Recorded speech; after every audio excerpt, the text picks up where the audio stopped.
I'll never forget the day my husband and I welcomed our beautiful son into the world. We decided to follow his family's tradition of taking their dad's middle name as their first name and going by their middle name. So, our son's full name is Alan Dean, but we call him AD.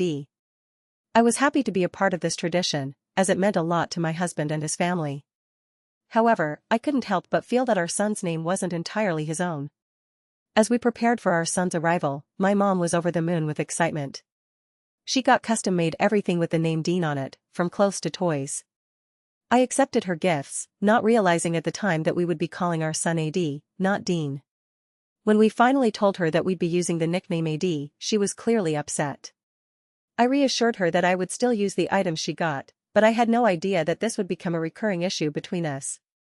Months went by, and my mom continued to call our son Dean, even after I'd asked her to use his nickname. She'd also tell our distant family members to call him Dean, and they'd follow her lead. I was frustrated and confused. Why was she being so stubborn? It wasn't until I sat her down and asked her why she refused to call our son AD that I got my answer. She told me that she used to work at a nursing home, and one of the residents was named AD. Apparently, this man was mean and ugly to her, and every time she heard the name AD, she was reminded of him. I thought this was a crazy reason, but she refused to budge. Years went by, and the situation didn't improve. My mom would still get our son custom items with the name Dean on them, even though I'd made it clear that he went by AD. I'd tell her that he wouldn't wear those clothes at our house, and she'd get upset, saying I should just use them as play clothes. I'd end up throwing the items in a pile in his closet, feeling frustrated and disrespected.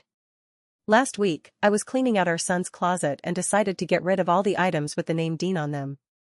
I posted on a mom's Facebook group, asking if anyone had a little boy named Dean who might want the clothes and toys.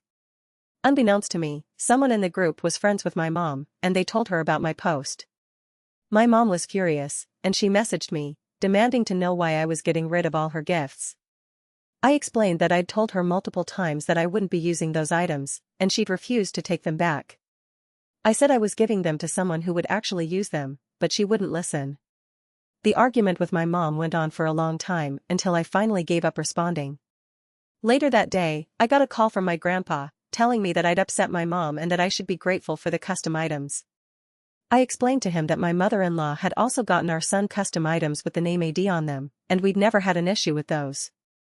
I said it wasn't that I wasn't grateful, but that my mom was being selfish and refusing to respect our wishes. My grandpa tried to convince me to apologize to my mom, but I refused.